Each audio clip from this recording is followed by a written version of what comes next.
Tô tentando, só um pouquinho. Acho que já começou, né? Sim. Isso. Sim, Aparece aí que tá... Ah, você está gravando. Isso. Exato. Muito bem. Então, vou fazer os cumprimentos formais dessa banca de trabalho de conclusão de curso, em que a estudante Luciana Beatriz de Araújo Colombo irá fazer a defesa de sua monografia intitulada Os Indígenas contra o Etnocentrismo, a construção do preconceito no Brasil em face dos povos originários e seus reflexos coloniais na atualidade.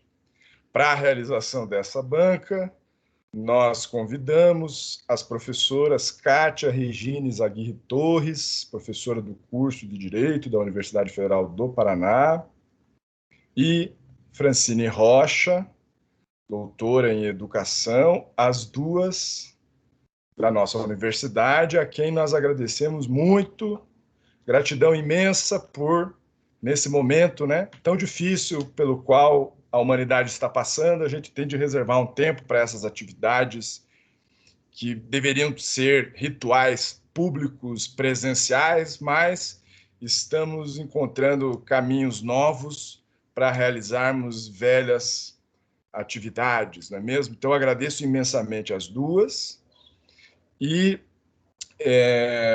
explico muito rapidamente como é que vai ser a nossa sistemática. A Luciana conversava comigo, dizendo que precisava de um tempo inicial de uns 20 minutos para a apresentação. Nós acordamos que esse tempo seria concedido com alguma tolerância mais ao final, dada a importância, né, de que esta banca, que inclusive está sendo gravada, registre este momento histórico que é o de sua defesa, né? A defesa de um trabalho de conclusão de curso de uma estudante indígena no curso de Direito da UFPR. E aí, na sequência, a gente vai passar a palavra para Kátia e Francine fazerem suas considerações de 15 minutos, com tolerância também, e para cada uma das arguições, a Luciana terá o tempo necessário para fazer a resposta. E assim a gente concluirá a nossa atividade até o fim da noite. Está bem? Há alguma dúvida? Em não havendo, Kátia e Francine, eu vou passar a palavra para a Luciana. Tudo bem? Me deem só um ok? Tudo bem. Certo. Então, agradecendo de novo. Luciana, você tem esse tempo conforme nós conversamos. E se você for passar, então, os slides, lembre-se de quando terminá-los, né, deixar de compartilhar para que a gente possa também ter a tua imagem aqui. Então, você está com a palavra a partir de agora. Tá certo, muito obrigado a vocês que compareceram hoje aqui, né, apesar das dificuldades e novidades, né, nesse sistema, e principalmente para vocês, professores, doutora Fran, que se disponibilizaram de bom grado a acompanhar essa banca.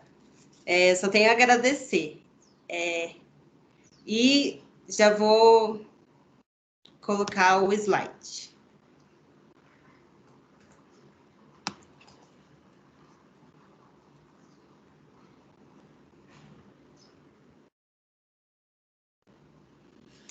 Tá dando para ver? Será que alguém podia... Ok, para mim está aparecendo. Ah, tá, ok. Obrigada, professor.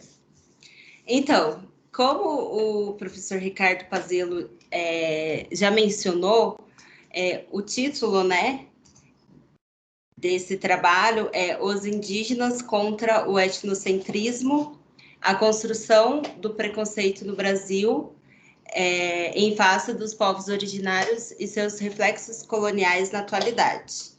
Eu, aluna do 5º ano de Direito, sou da etnia Terena, do Mato Grosso do Sul, e tenho como orientador o professor Ricardo Pazello. É interessante mencionar inicialmente que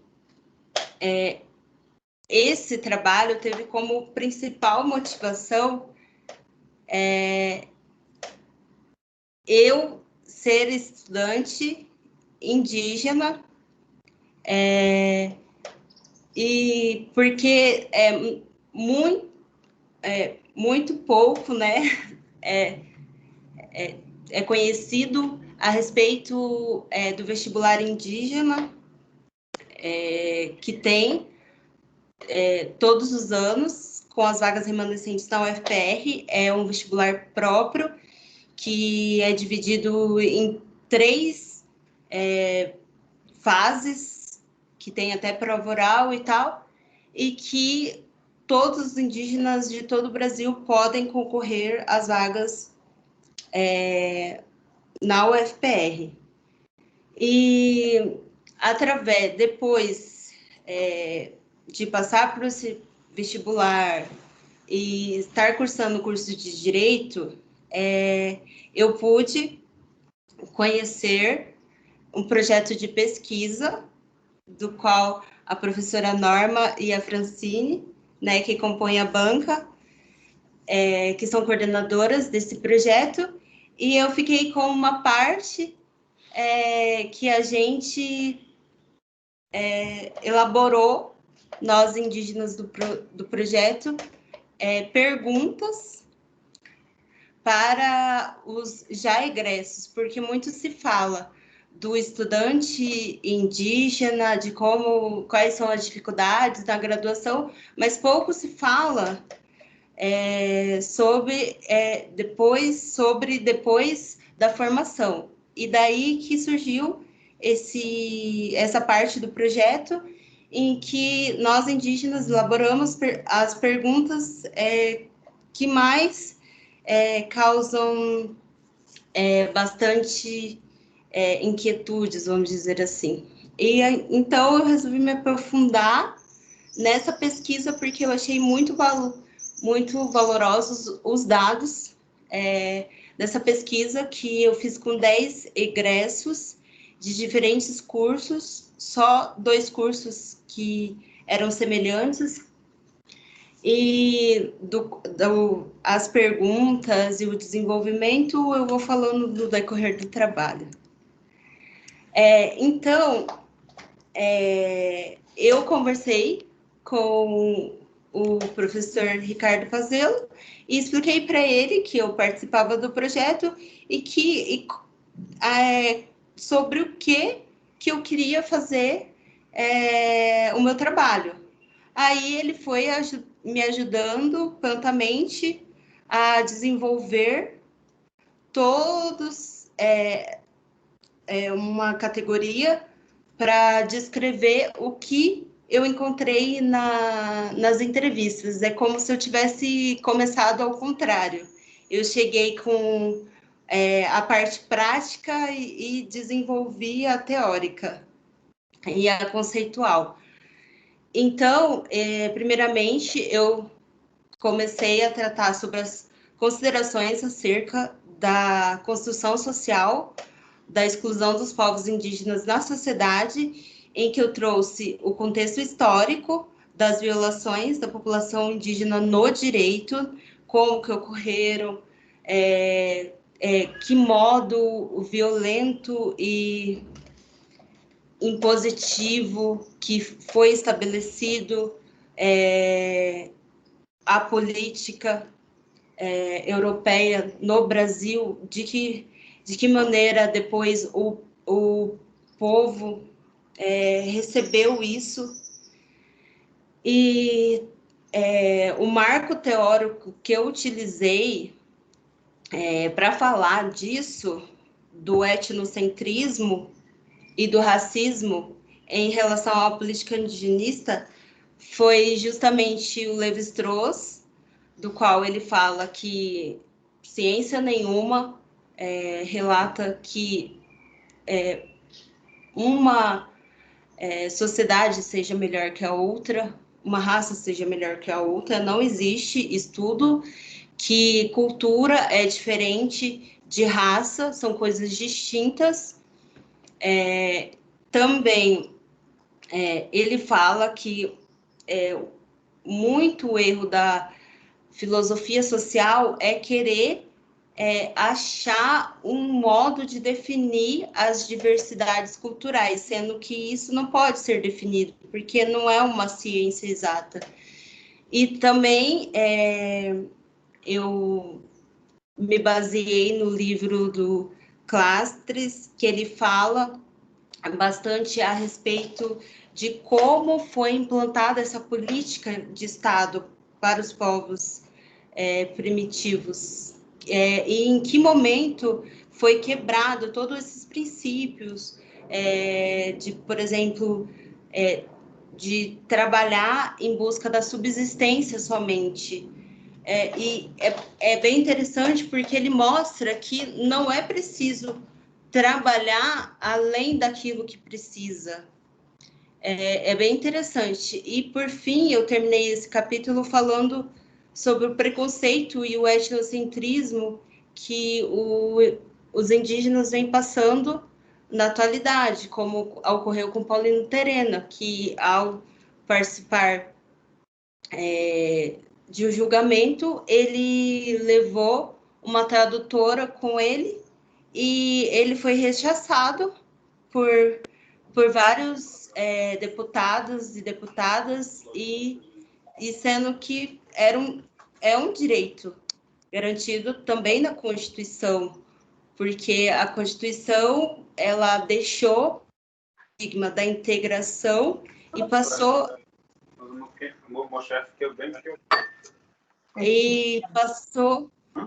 tem como desligar o microfone, por favor? Eu vou deixar. Alexandre.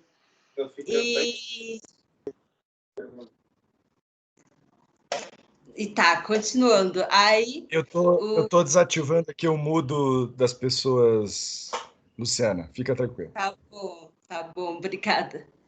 Daí, depois, logo mais, eu passei a tratar sobre os apontamentos sobre o reconhecimento e amplitude dos direitos indígenas na legislação brasileira, porque, como eu disse anteriormente, houve uma mudança de paradigma, do qual pregava um falso, né, integracionismo, porque nunca teve isso, como Darcy Ribeiro relata em todos os livros dele, nunca houve isso.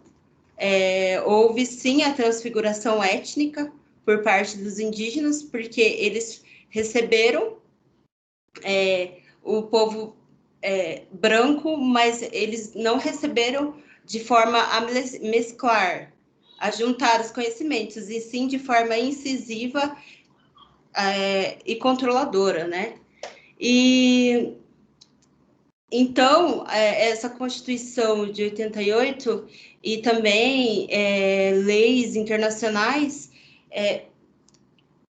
proporcionaram aos indígenas o direito de existir, o direito de manter a sua origem, os seus costumes e a sua língua, né? E em 89 existia essa lei 7716, que ela falava somente em injúria, em você ser preconceituoso, mas só em relação à raça e cor. E já essa lei de 97, ela vai muito além, até ela começa a fazer parte da lei penal, porque ela traz bastantes tipos, bem mais abrangentes, e traz o racismo, a nomenclatura racismo. E essa é uma... E atualmente também, segundo a Constituição, o crime de racismo é semelhante aos hediondos, porque é imprescritível, não tem graça, nem anistia, e é inafiançável também. Aí eu tratei Luciana, também... foram 10 minutos já, só para te avisar. Tá. E daí a resolução 287 do CNJ de 2009 trouxe um novo direito para os processos que possuem réus indígenas, que garantem tradutor e outras garantias que antes eram violadas.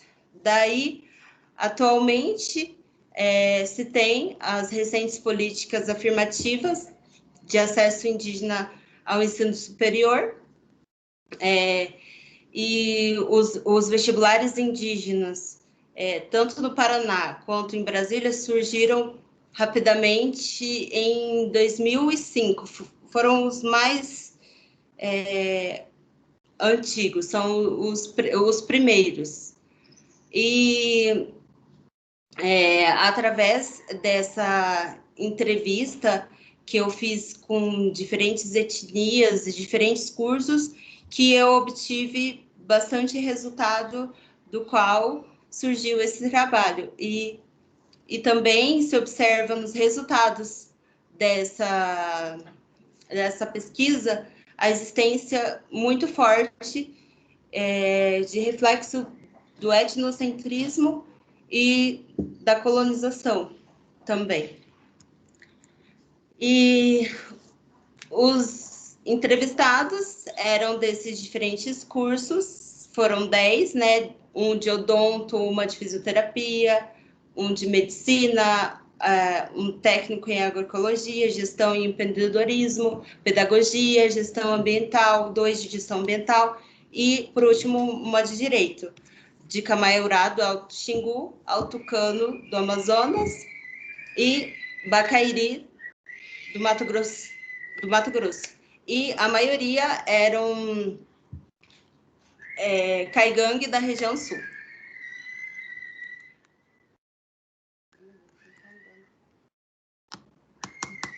Aí, foi mesmo. Daí, essas foram as perguntas que foram feitas por nós. Essas foram as perguntas que a gente fez. Para onde você foi? As coisas aconteceram como você esperava? Em relação à profissão, teve dificuldades? Está satisfeito com a escolha profissional? Qual a opinião agora que se formou sobre o curso da UFPR? E eu fiz uma espécie de resumo, né, nessa tabelinha, em que em cima fica os cursos e dos determinados entrevistados, e do lado ficam as respostas. E, assim, 2 coisas importantes que eu acho destacar, que somente 2 dos entrevistados, eles ainda permanecem na terra indígena. E grande parte das pessoas relataram sofrer preconceito. E foi esse o ponto-chave do trabalho. Porque se a maioria dos indígenas que se formam não voltam para a aldeia, e então significa que o mercado de trabalho, na hora de receber esses indígenas, acabam tendo preconceito, mesmo vindo de uma faculdade, a 5ª melhor federal do país, eles relataram sofrer preconceito. E com esse trabalho eu pude perceber que esse preconceito teve uma origem no etnocentrismo, né, nesse se achar superior só porque acredita que na ideia dos colonizadores que os europeus são mais evoluídos, são melhores, sendo que nem sempre é a ideia mais correta, porque, como no livro do próprio Clústeres, ele fala que cada vez estudos mais comprovam que a maneira mais correta de viver é uma maneira de viver dos povos dos primórdios, do povo indígena, por causa que eles viviam, produziam de uma maneira sustentável. Eles utilizavam a terra de 4 a 6 anos para não desgastar. E também a mudança de paradigma, né, que eu já falei anteriormente, o racismo institucional, que é sempre em supremacia branca, e ninguém nota a falta de nenhum indígena integrado, e todos estabelecem assim. E essa alta criminalização do preconceito, da discriminação, do racismo, em busca da extinção do mesmo. Como conclusão final que eu cheguei no trabalho foi que realmente o vestibular indígena foi um grande avanço para os indígenas na possibilidade de reduzir danos, não benécia, e a necessidade de uma inclusão de maneira fática nas universidades e também no campo do trabalho, porque igual eu encontrei um grande avanço, encontrei pessoas que me ajudaram no meu avanço intelectual acadêmico, porque nós indígenas temos mais facilidade e o costume de aprender com a oralidade, e nem sempre é comedida essas partes, dado muito mais leitura do que é conversado, é explicado. E isso traz uma grande dificuldade, precisa de uma adequação muito grande. E é por isso que esse projeto foi tão importante no meu desenvolvimento acadêmico. E também é preciso uma reflexão maior a respeito de valores, porque como alguém pensa tanto em produzir, crescer além do que precisa? Não tem necessidade, e causando cada vez mais danos para o meio ambiente também. E, por fim, a luta não se finda com a graduação. Eu estar aqui hoje apresentando esse TCC não só é uma representação ao povo terena do Mato Grosso do Sul, mas também para todos os povos indígenas do Brasil, porque a nossa luta não acaba aqui. Então é isso, muito obrigada a todos e desculpa se eu me excedi um pouco no tempo. Não, Luciana, você manteve-se rigorosamente nos 20 minutos que acabaram de se esgotar, então fica já assinalada esta dimensão da sua disciplina. E, agradecendo a tua apresentação, vamos passar, então, à arguição da banca, que eu sugiro começar com a professora Kátia Regina Izaguirre Torres. Okay. Faço questão de falar o nome completo, Kátia, para fazer essa deferência, né? Porque, como eu disse no início, acredito que estamos num momento histórico com essa banca, eu não poderia deixar de expressar isso. E se em 2012, quando a primeira banca de cotista indígena no curso de Direito pôde se realizar com a Nayara Yuzi Tucano, com a presença de professores como Marés Gediel e Leandro Gorsdorff, esta banca, que é a segunda, então, em 2020, já vem composta por duas grandes companheiras no trabalho universitário, na pesquisa sobre, por exemplo, dentre tantas outras coisas, povos e comunidades tradicionais, e, evidentemente, que representa também no caso da Kátia, mais próxima, uma grande parceria que a gente tem aqui nas nossas discussões, seja na graduação, na pós-graduação e na vida em geral. Então, eu queria, com muito carinho, passar a palavra para você, Kátia, dizendo da minha imensa felicidade de você estar podendo compor esse momento aqui com a gente. Você tem o tempo, então, necessário para a tua arguição. Tá ok. Bom, obrigada, Pazel. Tinha alguém aguardando no lobby, que eu vi aqui nas mensagens, não sei já se...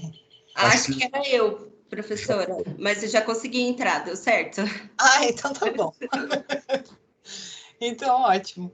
Pessoal, então, eu queria começar, né, saudando a todas e todos, né, saudando, acho que a Luciana Colombo, né, e a partir dela, né, cada um e cada uma que está assistindo essa banca, porque eu acho que esse momento é bastante importante a gente dividir com amigos e amigas, pessoas que acompanharam a trajetória, que estão aí, né, que fazem com certeza uma diferença bastante grande durante todo o processo de formação, né?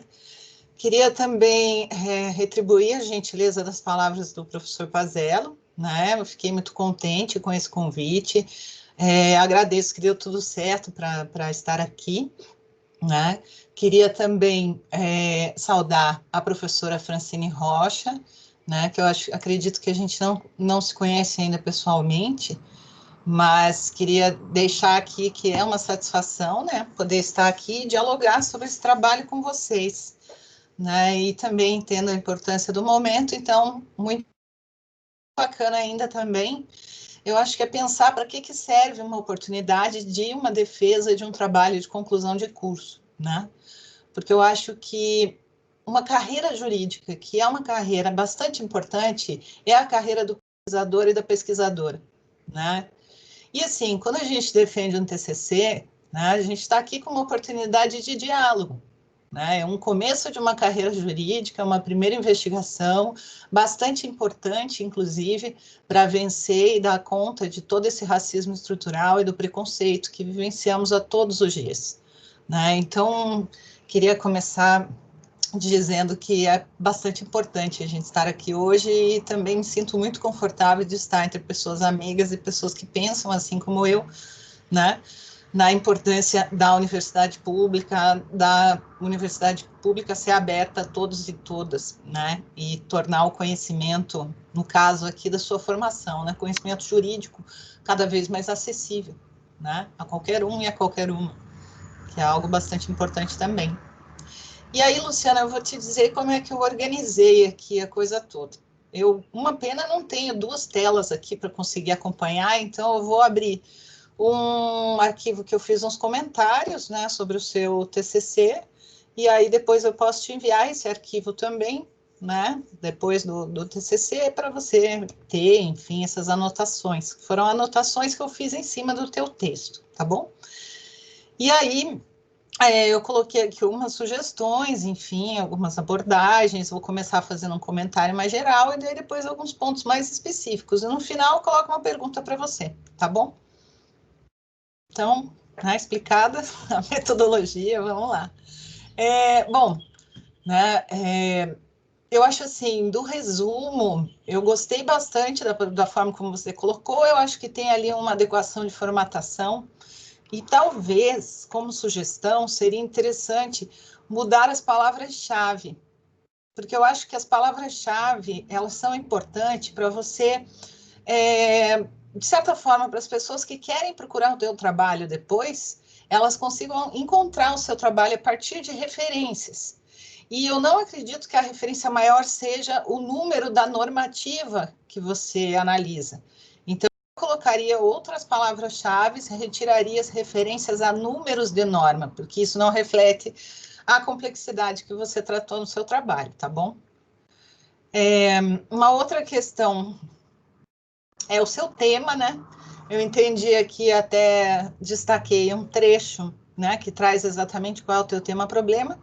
Diz que o trabalho tem por objetivo discutir o acesso a garantias normatizadas e específicas para o componente indígena da população brasileira quando em exercício laboral, pós-formação universitária, na pós-graduação e na resolução do Conselho Nacional de Justiça, CNJ, no âmbito criminal.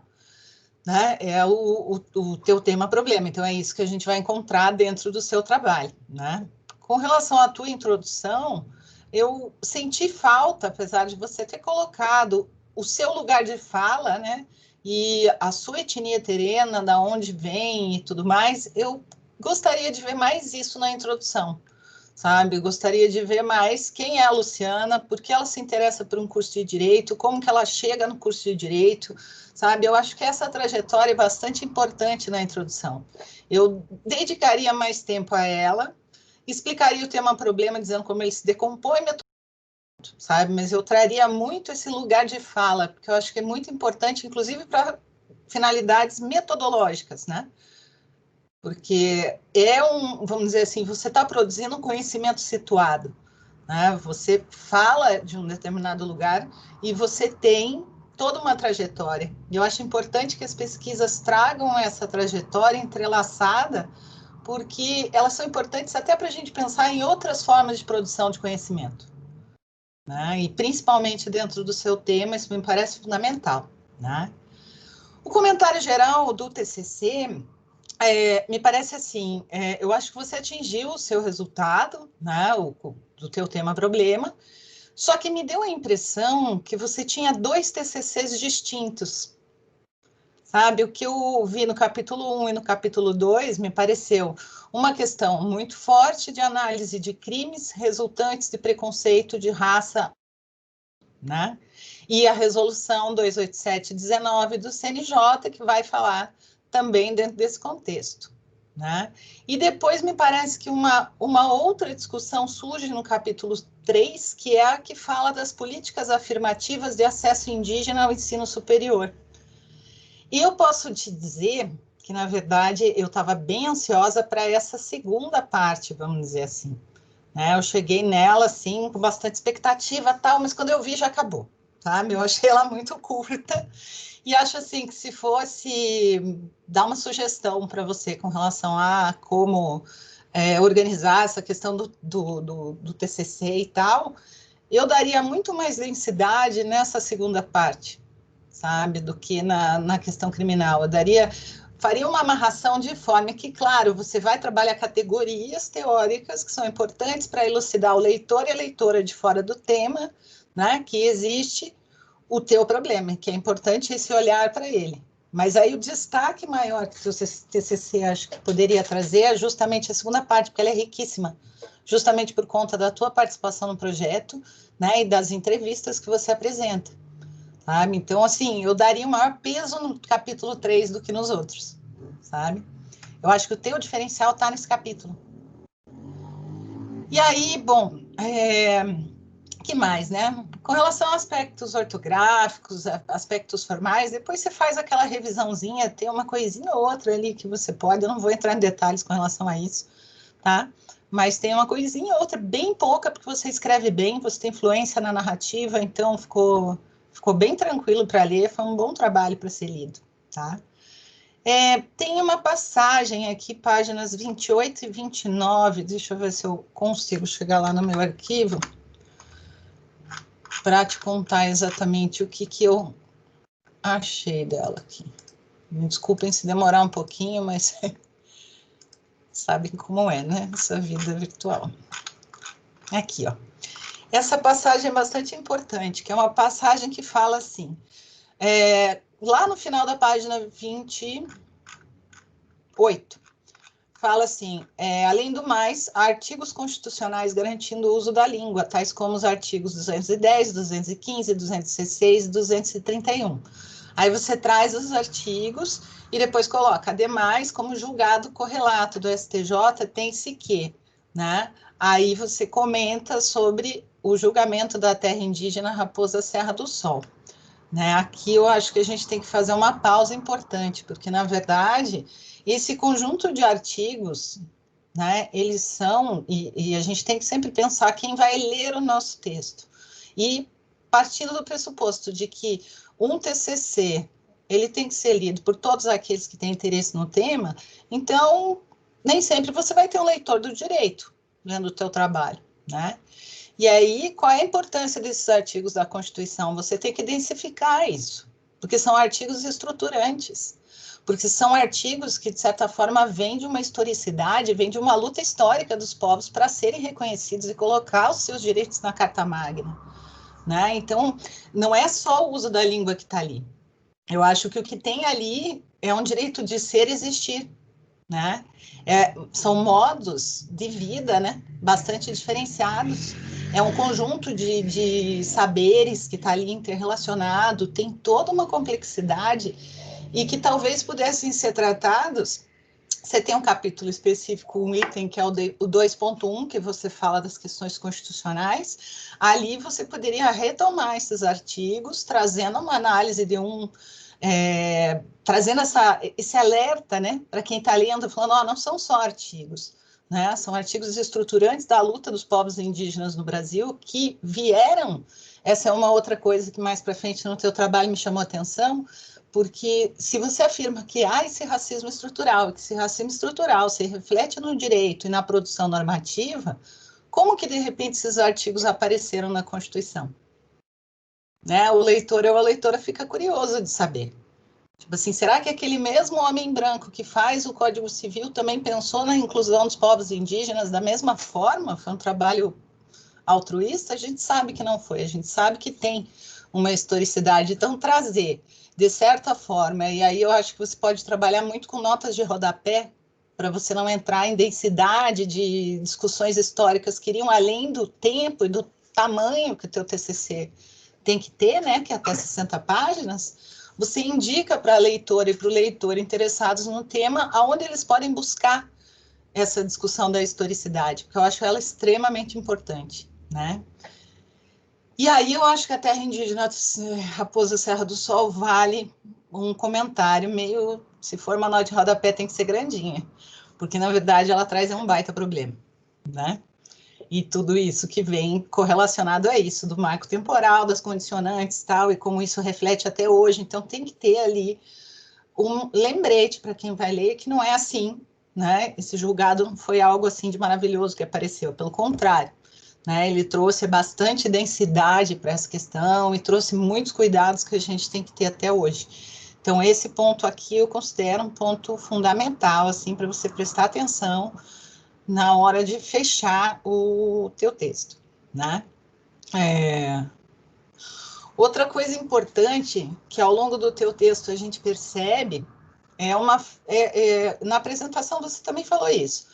E eu concordo contigo, mas eu acho que a gente tem que evitar generalizações, porque existem algumas frases no trabalho que generalizam, como, por exemplo, página 31, diz assim: conclui-se dessa maneira que o sistema detentor das leis não tem compreensão dos direitos indígenas, nem da mudança de paradigma das leis, e do quanto os indígenas pretendem garantir sua etnia e raça, né? Então, aqui eu acho que, por que eu digo isso, né? De se ter cuidado com as generalizações. Porque a gente tem direitos, como os direitos humanos e fundamentais dos povos indígenas que estão na Constituição, que, como eu já falei antes, são fruto de toda uma luta histórica, né? E que representam garantias de reprodução da vida, né? E do modo de ser e de existir dos indígenas. Não é o ideal, não são perfeitos, mas é uma coisa muito boa e muito importante que esteja ali, né? Também a gente pode dizer que a partir das conquistas, como por exemplo da UET 169, a gente tem o decreto 6040 que mal ou bem está ali falando de uma territorialidade de povos e comunidades tradicionais e de povos originários e de direitos de povos originários e povos e comunidades tradicionais que são estruturantes para a gente pensar uma série de políticas, né? E aí depois a gente tem políticas específicas, como por exemplo a Política Nacional de Gestão Ambiental de Terras Indígenas, né, a PNEGAT. A PNEGAT vem sendo discutida, ou vinha sendo, né, até tudo que aconteceu no nosso governo, diretamente pelas lideranças dos povos, né, que apostavam na PNEGAT de uma forma mais forte, por exemplo, do que apostavam na lei florestal. Né? Então, em vários embates, se pensava, bom, se for falar de gestão ambiental de território indígena, quem são as primeiras pessoas a falar de gestão ambiental de território indígena? São os povos, nas suas diferentes etnias, nas suas diferentes localidades. E aí, como pensar uma política de gestão que considere os diferentes saberes, que considere as diferentes formas de uso do território? Então, tudo isso se tentou incorporar na PNEGAT. Né? Ela é uma política também que a gente pode dizer que também não foi resultado, né, de algo que veio de cima para baixo. Pelo contrário, né, que são resultado de lutas e de disputas que os povos fazem, não só no direito como fora dele, mas que o direito também é um campo de disputas, ou seja, a produção normativa, a produção legislativa é um campo de disputas para que a gente tenha a proteção dos direitos dos povos indígenas, né? Apesar de não ser suficiente, é mais um, né? E aí, nesse sentido, também tinha que lembrar do Programa de Aquisição de Alimentos, porque o PA tanto de compra direta, compra institucional, como o PA Sementes, ele tem uma vertente para os povos indígenas, né? E isso é bastante importante, inclusive de alguns povos que praticam as políticas, por exemplo, de agroecologia, que, enfim, vão para estratégias de comercialização dos seus produtos. Por quê? Porque elimina o intermediário. Daí elimina o intermediário, dá condições, né, de autonomia para que esses povos, né, que fazem essas práticas consigam, enfim, ter uma renda e se autodeterminar no seu território e tal. Então, também são políticas estruturantes. Claro que essas políticas sofreram um golpe, né, com todas as mudanças do governo. Hoje em dia, o excesso de burocracia faz que grande parte dos agricultores, não só os indígenas, mas agricultores e agricultoras, familiares e camponeses, como povos originários e povos tradicionais que acessavam as políticas do PA, hoje não conseguem acessar com a mesma facilidade, por conta da burocracia, né, que aumentou sensivelmente, e também o corte de verbas do governo, que fez com que muitas dessas formas de compra institucionais passassem a deixar enfim, não tem mais dinheiro e deixou de existir. Né? Então, mas são importantes, elas são estruturantes também, né? Até porque, se você falou ali, porque os indígenas, os povos indígenas, desculpe a generalização, mas assim, a gente colocando, né? As diferentes etnias, cada uma tem uma outra relação com a natureza, né? E cada uma vai ter um estilo de vida mais sustentável do que a sociedade dos brancos, vamos dizer assim. Bom, eu acho assim, a sustentabilidade é uma palavra que vem de fora. Se a gente for perguntar, né, se a gente for visitar uma comunidade e falar assim, o que é sustentabilidade, talvez vai ter gente que nem vai se preocupar com a palavra, mas vai definir como ninguém qual é a relação que tem com a terra, com a natureza e com os animais, né? E vai trazer um ensinamento muito importante de como essa simbiose, como essa outra noção de natureza que os povos indígenas trazem, como a gente tem que prestar atenção nisso, né?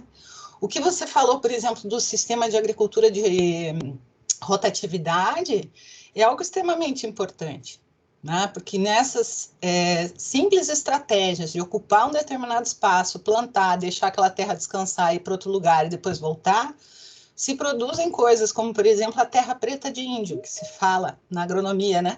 E é uma terra de alta fertilidade que os pesquisadores hoje estudam para saber como que essa terra, né, existe. E como que a gente consegue ter uma terra de mesma qualidade? E é uma terra que vem desse sistema de rotação, que vem dessa outra relação com a terra, né? Então, a gente tem muito mais a aprender com os povos indígenas do que vir lá e tentar culturá-los, né? Eu acho isso, nesse ponto, o teu trabalho foi impecável nesse sentido de trazer esse olhar, sabe? Mas, ao mesmo tempo, lembrar que, junto com isso, a gente tem, por exemplo, os povos indígenas, muitas etnias estão dentro da política de agroecologia e produção orgânica, disputando, por exemplo, a proteção dos conhecimentos tradicionais associados, né? Então, o conhecimento de uma planta, o conhecimento de uma semente é muito interessante para as empresas. As grandes transnacionais da farmácia, por exemplo, da saúde, vão ter interesse. Mas, ao mesmo tempo, qual é a proteção dos povos, né?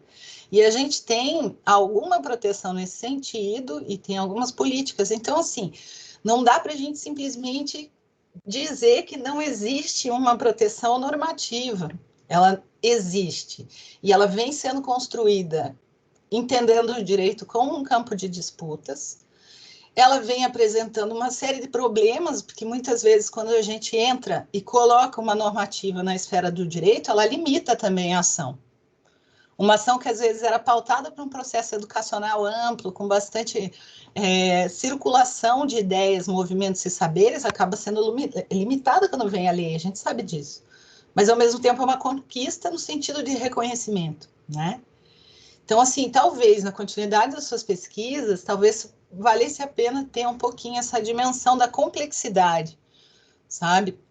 para que a gente evite, assim, às vezes, uma frase ou outra que dê a entender, porque eu sei que você conhece tudo isso que eu estou falando, mas que dê a entender que não existe nada, existem coisas, não são ideais, são cheios de problemas. Muitas vezes é até um problema a gente pensar em entrar na esfera da produção normativa por conta dessa limitação que ela mesma traz, mas, né, é um campo de disputas. E aí eu acho que uma conclusão que eu tiro do teu trabalho é que a gente tem um ordenamento jurídico, marcadamente, né, com um viés e uma interpretação de cunho racista, que se liga também a um determinado padrão de um modelo extrativista que não vai respeitar a natureza e que não vai respeitar as suas gentes.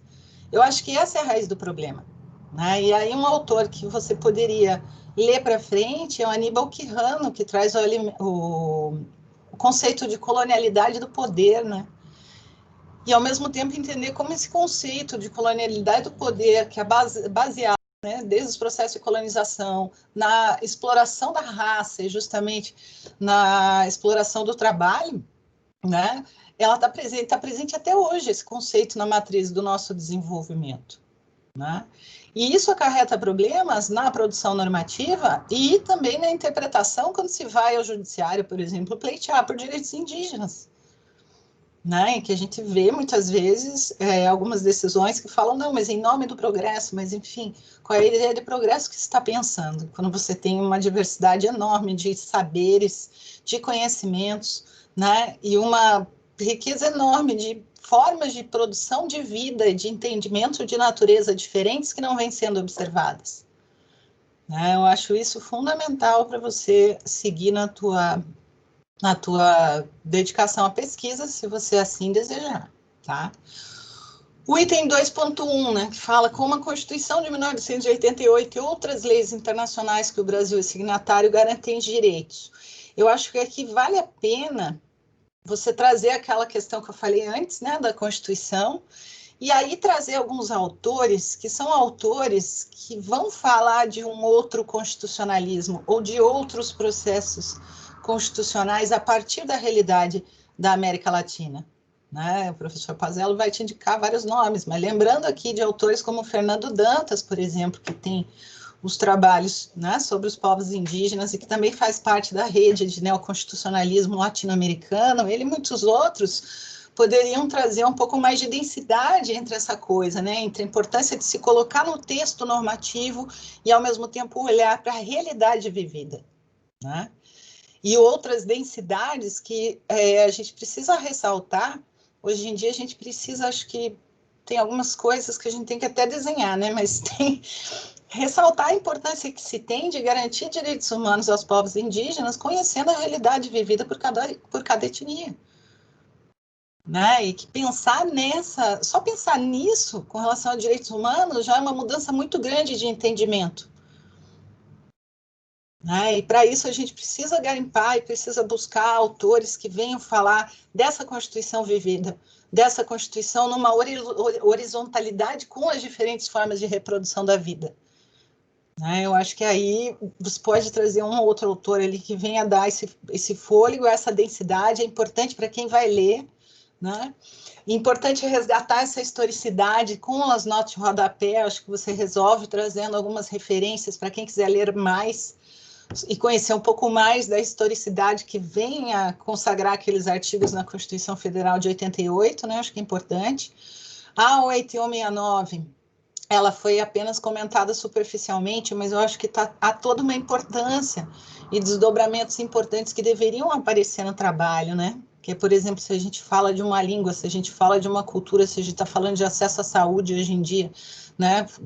Correlacionando, inclusive, com a pandemia, a gente tem que pensar em tudo, inclusive no direito ao território, né? O direito à terra e território dos povos indígenas, que é fundamental. A partir dali, é uma outra relação, né? É uma relação de pertencimento com a terra e com a natureza e que, né, a gente precisa garantir, e que não é inimiga de progresso, de desenvolvimento, pelo contrário, são outros modelos de desenvolvimento que a gente tem que pensar de forma a integrar cultura, natureza, gente, né? Nessa perspectiva. Então, aí eu acho que a 8169 tem que ser, sabe, tem que trazer da onde vem ela também, para não vir como algo pronto, os bons parágrafos ali dão conta. E aí, tem umas perguntinhas aqui que depois eu te coloco. Daí no capítulo 3, né? Eu achei muito interessante quando você fala do vestibular dos povos indígenas do Paraná, né? Achei muito legal você falar sobre isso, e eu acho que valeria a pena que você falou num parágrafo, olha, existem outras formas de vestibular, como o vestibular dos povos indígenas poderiam ser adotados, tal, etc. Só que aí, de novo, o leitor ou a leitora curiosa, eu me coloco nessa categoria, sabe? Eu sempre fico pensando, tentando buscar mais informação, aí eu fiquei só com aquele parágrafo. Eu falei, poxa vida, Luciana, cadê onde é que eu busco mais informação disso? E eu quero ouvir mais, quero ler mais, não encontrar. Então, aí eu acho que vale a pena dar uma atenção maior para o leitor, para a leitora, falando por que é tão diferente, por que é legal, né? Comparativamente. Eu acho que é um cuidado, assim, para se ter. Na página 49, você cita algo bastante importante, bastante grave, que aconteceu junto com o ministro da Educação. Na página 49, você coloca que o ex-ministro assinou uma portaria extinguindo as cotas para pós, e que depois, né, veio a ser revogada essa portaria pelo ministro substituto. Aqui eu acho que também tem que se trazer um pouco mais da complexidade, porque houve reações da Câmara à época, houve uma pressão popular, houve o STF, né, pelo ministro Gilmar Mendes, solicitando informações, até que essa portaria simplesmente foi revogada. Só para não reduzir a complexidade desse momento, né, porque foi esse mesmo ministro que falou, por exemplo, que odeia o termo povos indígenas. Então, aí eu acho que tem que ter um cuidado, porque realmente eu acho que a gente tem que ser mais cuidadoso aqui nesse ponto, porque o que vem acontecendo é uma política de total descaso, né? E aí, acho que aqui colocaria de novo uma notícia, uma nota de rodapé, sabe? Acho que trabalhar com as notas de rodapé aqui te ajuda bastante. A formatação da tabela 1, eu achei que podia dar uma melhoradinha nela, assim, ela ficou meio esquisita, eu achei, sabe? E eu acho que também, na tua análise, valeria a pena você observar algumas questões que vieram das entrevistas. Essas entrevistas foram muito legais, fantásticas. Eu li cada uma e eles falam muita coisa interessante, que inclusive, vamos dizer assim, comprova, demonstra, né? Não é nem comprovar, é demonstrar aquilo que você objetivou ali ao capítulo, né? No final daquele capítulo. Eu queria só dar uma olhada aqui em algumas delas, porque eu queria comentar. Deixa eu só achar aqui. Por exemplo, vamos lá. A entrevista 8. Não, deixa eu voltar aqui, que tem uma outra antes. Desculpe o barulhinho do mouse aqui, que é meio estranho.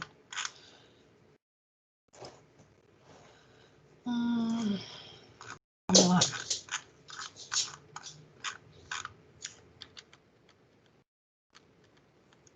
Só um pouquinho, pessoal, deixa eu me achar aqui, porque é importante falar, assim, que tem muita coisa bacana. Por exemplo, né, na entrevista número 4, né, da formação em tecnologia e agroecologia, tem uma pergunta em relação à sua profissão, você teve dificuldades? Se sim, quais foram? Né? Aí aqui vem uma coisa importante. A pessoa responde, sim, somente na conscientização há dificuldade, pois, como disse, é uma área nova e tem sistemas mecanizados de produção na aldeia. Então, o que quer dizer isso, né? Quer dizer, a luta que existe, por exemplo, na agroecologia ou em outras formas de agricultura, né?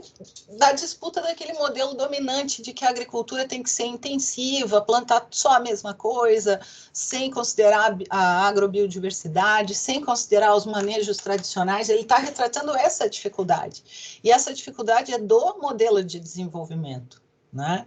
Isso ajuda você a demonstrar o capítulo 3. Né? Eu acho que você poderia aproveitar um pouco do que ele falou aqui, porque essa frase diz, inclusive, da dificuldade que se tem quando você está falando a partir, né? Está falando com as pessoas, com os agricultores familiares, com os povos originários, com os povos tradicionais, e como ainda a gente tem esse desafio de fazer com que simplesmente eles não cedam ao apelo do modelo hegemônico de desenvolvimento, né? Tem uma outra aqui, da tecnologia em agroecologia também, né? Em que, com relação à profissão, se a pessoa teve dificuldades, a resposta foi: quando eu entrei na universidade, eu optei pelo curso de agronomia, mas tive dificuldade de me enturmar, inclusive na metodologia, que era voltada para a produção em larga escala, era a respeito dos latifúndios, não tocava nas comunidades tradicionais, nos povos de base. Isso me fez repensar o modelo rural que eu queria dentro da agronomia, e aí ele mudou, ou ela, para a agroecologia. Né? Então, veja como é importante, porque, na verdade, o que está refletindo aqui de novo, né, é tudo aquilo que você estava querendo comprovar. O racismo estrutural, a manutenção de um padrão extrativista que não considera as pessoas, não considera a diversidade. Né? Inclusive, ele continua na página 70, diz assim: por ser do povo e sempre pensar na coletividade, poder garantir a independência e a autonomia do seu povo. Por isso, ele escolhe a área de antropologia depois, ele ou ela, para trabalhar. Então, olha a riqueza dessa entrevista, né, para você usar na análise do capítulo 3.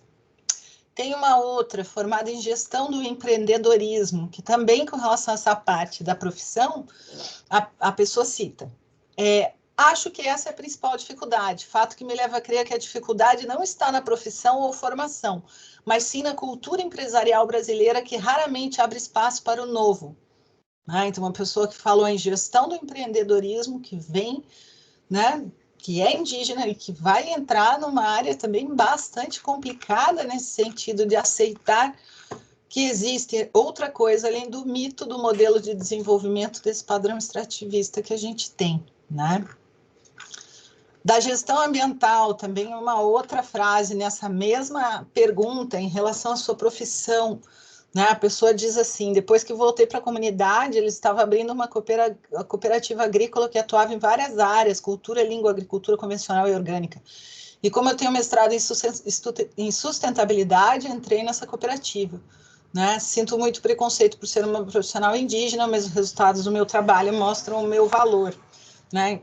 Então, outra coisa importantíssima para a gente falar, e que é para a gente aprender, né, com a diversidade dos povos indígenas que existem, é que existe uma noção de coletivo, né, uma noção de, vamos dizer assim, de reciprocidade de troca, que é bem diferente do modelo individual. Né, bem diferente do modelo de desenvolvimento também, do padrão de produção e tudo mais, sabe? Então, o que seria pensar a reciprocidade indígena e como que ela se influenciaria no cooperativismo, nossa, né, é algo que também demonstra aquilo que você trabalhou no teu capítulo 3, né? Aí tem mais uma entrevista muito boa aqui da formação da gestão ambiental, né, que a pessoa diz assim: acredito que tive dificuldade de me encaixar sim, porque não sei se era o curso de gestão ambiental que ainda não era tão reconhecido, mas decidi continuar me aperfeiçoando academicamente. Né? E o que essa pessoa relata aqui, eu acho bem importante, porque há cursos, que são cursos, principalmente esses cursos de gestão ambiental, engenharia ambiental, que também tem muito preconceito entre as áreas do conhecimento. Sabe? Eu dei aula na engenharia ambiental e vários alunos e alunas dizem que, com relação às outras engenharias, eles enfrentam todo dia discussões. Gestão ambiental é a mesma coisa, só que se ao mesmo tempo a gente não valorizar essas profissões que têm esse outro olhar, né, muito pouca coisa muda, mesmo dentro desse padrão dominante de desenvolvimento. Que mais? A entrevista da pessoa formada em Direito, né? Também é interessante o que ela fala, na verdade, né, que não por ela ser formada em Direito, mas pelo fato de estar presente como parte do movimento indígena e das ações dos povos indígenas, teve uma atuação perante esse conselho, né? Então, aí também é algo muito importante, que o conhecimento sobre direitos não necessariamente precisa passar por uma formação em Direito para que a pessoa tenha uma atuação em prol da vida, né, e da reprodução da vida em todas as suas formas. Então, também, sabe, um grande ensinamento aqui que ela traz nessa fala. E outra coisa, né, diz que ela começou bem, né, ela estava falando, e quando chegou na metade do curso, ela não se identificou com o curso, com o ambiente, com o formalismo, e com a estrutura de pensamento. Aqui a gente pode dizer assim, que o não se encontrar no curso de Direito é, né, infelizmente, algo comum, né? E até, de certa forma, vamos dizer assim, eu não diria que seria algo positivo, mas né? Porque, de certa forma, se encontrar num ambiente de estrito formalismo, onde você lê a norma e interpreta a norma como ela é uma coisa que realmente não se encaixa, né? Teve uma das ações, inclusive foi um evento que, se não me engano, foi o professor Pazello que coordenou, né, em que uns palestrantes falaram assim, o direito é um ambiente hostil. E, ao mesmo tempo que ele é um ambiente hostil, eu acho que a gente tem que permanecer, né? E essa ideia de resistir dentro do direito, eu digo resistir, né? Existir resistindo, é justamente isso. Né? Acho que a tarefa que a gente tem, enquanto pessoas que vão refletir a partir da área do conhecimento que se conhece como direito, é justamente de questionar, enfim, entender o que tem por trás da criação de uma determinada norma, entender em que contexto existe uma certa interpretação dessa norma, disputar normativas, disputar interpretações, disputar construções. Então, claro, o ambiente não vai ser de acolhimento. Até porque o modelo de desenvolvimento precisa de uma certa estrutura normativa. Mudar ele também requer que a gente preste atenção em como mudar as normativas do direito. Então, nesse ponto, eu acho que estamos todos de acordo que realmente não se encontrar faz parte de um encontro, né? Nesse caso do direito.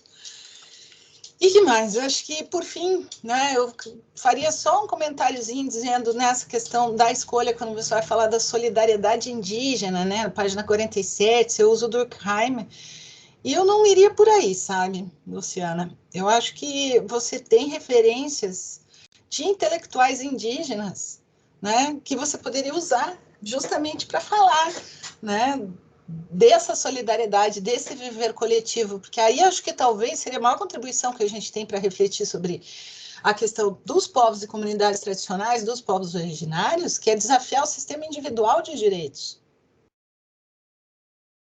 E aí tem o Davi Copenaua, tem a Joênia Wapichana, tem o Ailton Krenak, né? A gente trabalhou na disciplina de ambiental com aquelas ideias para adiar o fim do mundo, né? Que eu sugeri lá no espaço da gente trocar umas ideias, e ali eu acho que você poderia usar esses autores, sabe, essas autoras, acho que seriam fundamentais para o teu trabalho.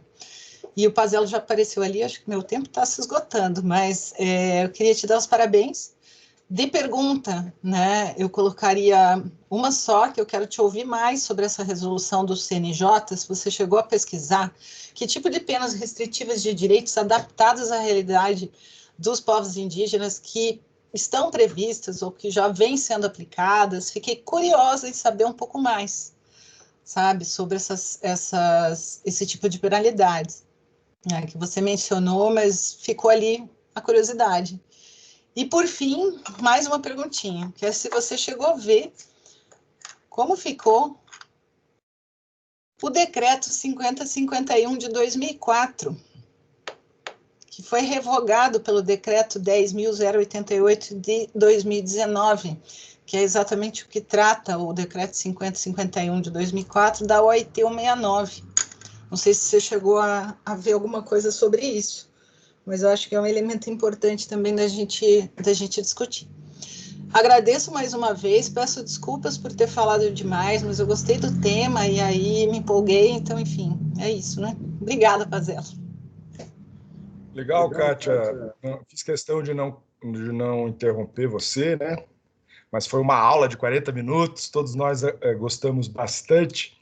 E agora passo imediatamente a palavra para a Luciana, que tem, evidentemente, o tempo necessário para responder, lembrando que não precisa comentar tudo, a não ser aquilo que ache mais interessante. Tá bem, Luciana? Então, aí, 10 minutinhos para você responder. Tá bom. Primeiro, eu vou tentar ser bem sucinta. Primeiro, o resumo foi aquele negócio. Eu tinha feito de um jeito, daí depois mudei o TCC, aí a introdução precisava apresentar o conteúdo, aí modifiquei de novo, daí acabou ele ficando meio seco da minha história, assim, mas realmente eu acho que é uma adição pertinente, principalmente não só no contexto, no meu contexto próprio, como indivíduo, mas contexto da minha etnia, principalmente da perda do idioma, da nossa língua terena, que hoje está praticamente extinta. E a forma porque tem até uma indígena que ela defendeu o mestrado, que ela traz bem evidente, bem na minha cidade e na minha aldeia sobre isso, como que foi tirado isso e como é hoje em dia. Eu acho bem interessante, realmente muito pertinente isso e merece realmente ser adicionado também. Quanto à ênfase no capítulo 3, eu também, igual a professora, eu adoro as pesquisas, adoro as respostas. Eu acho muito de uma riqueza esplendorosa, tanto é que foi o ponto-chave, né, do meu trabalho, foi essas entrevistas, assim, e é tanta coisa maravilhosa que tem, assim, tanta coisa elucidativa que comprova tudo o que eu afirmo, né, que eu acredito, sempre acreditei, só me reforçou ainda mais de maneira prática, né?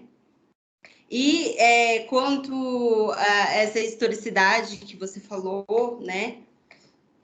Realmente, eu acho bem interessante. Eu vou procurar esses autores mesmo, vou me informar mais sobre o assunto para dar aquele complemento, aquelas notas de rodapés, né?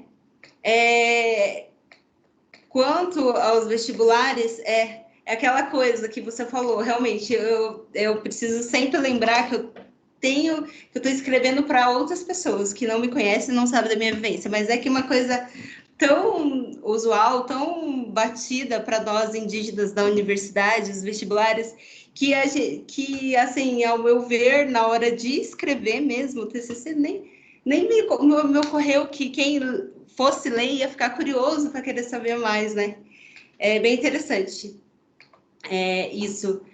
E quanto à pergunta que você me fez sobre as penalidades mais amenas que poderia dar para respeitar a cultura indígena, um ponto que eu acho bem interessante falar é que, por exemplo, o juiz ele tem a obrigação, o poder judiciário ele tem a obrigação de colocar o indígena no lugar onde ele possa ficar mais próximo possível da aldeia, justamente para não quebrar essa convivência dele na cultura dele, porque nós indígenas vivemos no coletivo, né? E várias dessas intervenções às vezes são necessárias. E também por várias vezes, né, nessa pesquisa que eu fiz, eu vi que é preferível sempre para o indígena optar por uma pena restritiva de direitos do que restritiva de liberdade, justamente por isso, porque o indígena, ele vive com a natureza, ele tem uma cosmologia, toda uma cosmologia com a natureza, né, e o bem-estar, e por isso que até hoje nós nos chamamos de parentes, porque nos primórdios a gente vivia junto, a gente tinha uma vida em comunidade, a gente não vivia separado. Daí, até atualmente, até o professor pediu para eu fazer lá esclarecendo uma nota lá de rodapé, o que é para parente, porque é uma coisa tão usual, a gente se chama de parente. Então, é justamente isso. Quanto a essa lei que você falou, da 50, essa eu precisarei me conhecer mais sobre o assunto, realmente eu pairei sobre... porque, assim, uma das grandes fundamentações, assim, por isso que você falou que o meu trabalho ficou meio dúbio, porque, assim, as duas fundamentações do meu trabalho, eu quero fazer a respeito dessas entrevistas. Eu quero fazer, eu preciso, porque isso é de uma riqueza muito grande, que precisa ser explorado, precisa ser divulgado, e porque não existe, não tem isso. Por isso, isso torna mais importante ainda. Mas, no segundo momento, o professor me apresentou um livro do Eloy Tereno, não sei se você conhece, que ele reuniu todos os artigos a respeito do âmbito criminal para comentar sobre essa nova resolução. Daí eu também, grande parte, me inspirei, me baseei nele. E aí, por fim, terminei, achei, por fim, colocar o início, né, do trabalho que foi as pesquisas. Mas é isso, eu espero ter respondido o máximo possível, bem também. E é isso, muito obrigada. Tranquilo, ficou satisfeito, Luciano. E só um comentário, juro, 2 minutos. O decreto 5051/2004, ele é importante porque ele traz para o ordenamento jurídico a OET 69. E quando a gente vai procurar no site do Planalto, por exemplo, tem informação dizendo que ele está revogado pelo decreto 10.088 de 2019. Se você não abrir o decreto 10.088, fica a impressão de que a OET 69 foi revogada, mas ela não foi revogada. Ela está válida com todas as suas regras. O que aconteceu foi uma compilação de decretos que ratificavam uma série de convenções, né, internacionais da OIT 69 em um documento só. Então, isso é bem importante para também depois trabalhar com as notinhas de rodapé ali, dessas informações adicionais, porque daí você ajuda quem também tem dúvida com relação a esse decreto. Obrigada, Fazelo, obrigada, Luciana, desculpe a demora. Imagina, obrigada a você, professora. Imagina.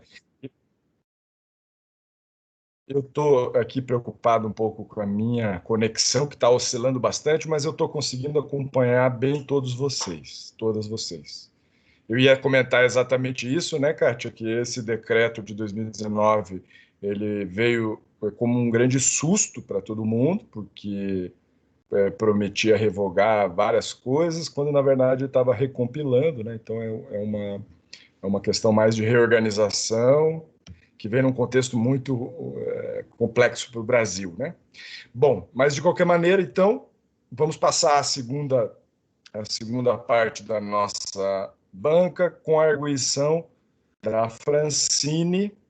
Eu não estou vendo ela aqui ainda, mas, Francine, você tem o tempo necessário para a tua arguição, na mesma sistemática e dinâmica que foi a professora Kátia. Quero agradecer imensamente a tua presença aqui, fundamental para a realização deste trabalho, que é um trabalho fruto das atividades, né, junto aos estudantes indígenas, ao NUEI, enfim, a uma tentativa da UFPR realizar um processo de formação mais adequada, que ainda estamos, né, por conseguir efetivar, mas, de qualquer maneira, você foi muito importante. Inclusive, eu perguntei para a Luciana quem ela gostaria de chamar para a banca, e ela imediatamente lembrou do teu nome. Eu acolhi, e temos essa banca plural com a representação interdisciplinar, dentro e fora do direito, e quem é de dentro é de fora, e quem é de fora, com certeza, representa muito bem a possibilidade do diálogo também interno. Então, Francine, te agradecendo de novo, passo a palavra para você. Obrigada, professor Ricardo, Prestes Fazelo, a quem eu agradeço muito o convite, né? É uma honra estar aqui, junto com você e com a Luciana, a quem eu acompanho há bastante tempo já, em vários momentos da trajetória dela acadêmica, né? Então, o professor Ricardo sempre comprometido aí com as causas, né, dos oprimidos, né? Não só os indígenas, mas eu tenho acompanhado também a questão dos estudantes do Pronera, outras instâncias também, outros componentes das inclusões, né? Então, é sempre uma honra estar aqui com você. Muito obrigada mesmo. E, claro que eu vou falar a partir do lugar que não é do direito, né? Também quero agradecer a professora Kátia, né, que eu estou conhecendo agora. Achei a arguição dela bastante criteriosa, aprofundada, deu para ver que ela se interessou bastante pelo tema, e isso é bastante bacana, porque o trabalho que a Luciana traz, realmente, ele parece... Nossa, ele é um trabalho muito complexo, né, que abrange aí 520 anos de história do Brasil, digamos assim, né, que ela teve que se sintetizar e analisar a partir dos questionamentos que ela muito autoralmente construiu na pesquisa que começou conosco, né. Então, como você mesmo disse, professor Ricardo, é uma honra estar aqui nesse momento, que é um trabalho de conclusão de curso, que é o ápice de uma graduação para um estudante, né? Então, a gente participar desse momento realmente é uma honra muito grande.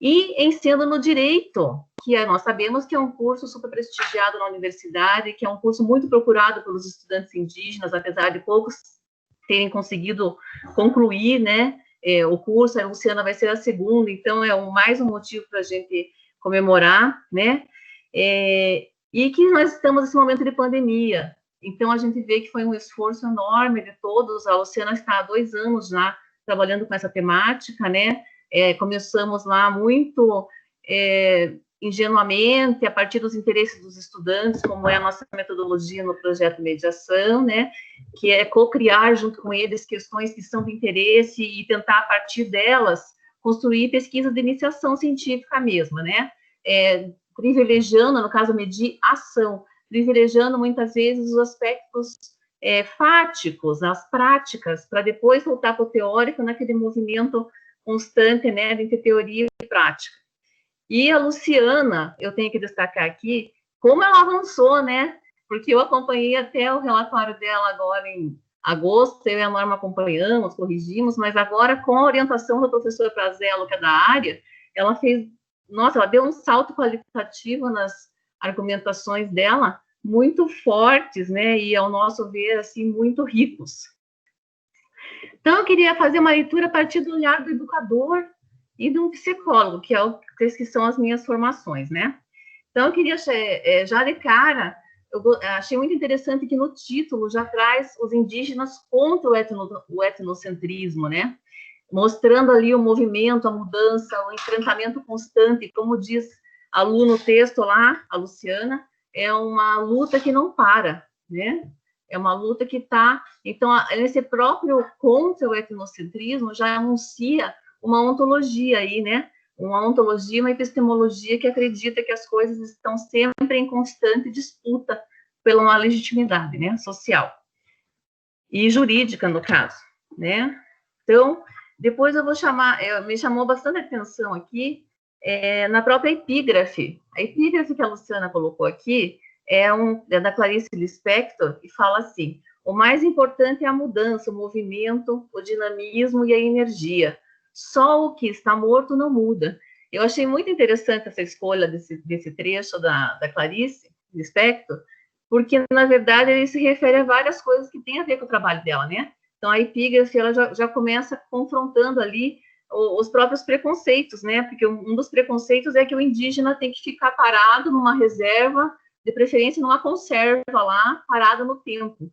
Então, acho que quando ela traz a mudança, ela está reivindicando ali toda essa questão da que a própria tecnologia está sendo apropriada e utilizada pelos indígenas em favor das suas lutas. Assim como a educação, que antigamente era uma educação que era tida como do branco, agora o fato de estarem os indígenas cada vez mais buscando a formação superior, também tem a ver com isso, com o movimento, a luta, com a apropriação, com a recolocação na sociedade, né? Novos espaços de disputa de poder, né? Então, é isso. E também eu acho interessante quando a Lu fala da mudança ali na epígrafe, porque a gente vê que ela também, né, ela começa como Luciana Beatriz de Araújo Colombo e depois aparece lá no convite como Luciana Terena. Depois eu vou querer falar um pouquinho mais disso, que eu achei muito significativo isso, né, de estar lá no convite explícito, Luciana Terena, né? Sem dúvida é um trabalho muito relevante, né? Eu acho que a relevância acadêmica dele está pelo próprio ineditismo das entrevistas, mas não só disso, a conexão com toda essa argumentação, essa construção que vocês fizeram para dialogar com essas entrevistas e com o preconceito, com a questão do racismo, né? A questão dos estigmas que sustentam esses preconceitos e os racismos institucionais, certo? E a relevância social, eu acho super importante, até por conta disso, eu e a Norma já vamos convidar a Luciana e você para participar do nosso livro que nós estamos fazendo, né? Porque nós sabemos que é muito importante trazer a voz dos indígenas. Então, parte da ênfase, que eu achei muito interessante, a ênfase que é dada no texto da Luciana, parece muita ênfase, que às vezes esbarra na generalização, mas uma grande parte delas, me parece que é o olhar do indígena, né? Então, o olhar do indígena sobre todas essas leituras críticas com as quais ela dialoga, traz para ela essa ênfase, tipo assim, eu acho importante ela legitimar, a partir desse espaço do indígena na universidade, o indígena que está se formando em direito, né? Essas leituras críticas, né? Com as quais ela dialoga. Então, acho que a acadêmica e social está bem importante a questão da relevância. Como a professora Kátia disse, em relação à parte formal, eu achei o sumário perfeito, eu acho que deu conta do que estava lá dentro, o resumo também, né? Não tem muita coisa para falar da ortografia, bem poucas coisas, depois eu posso passar para a Luciana aqui algumas considerações para vocês verem, até no material impresso mesmo, que eu acho mais fácil, eu sou das antigas, gosto de trabalhar no material impresso.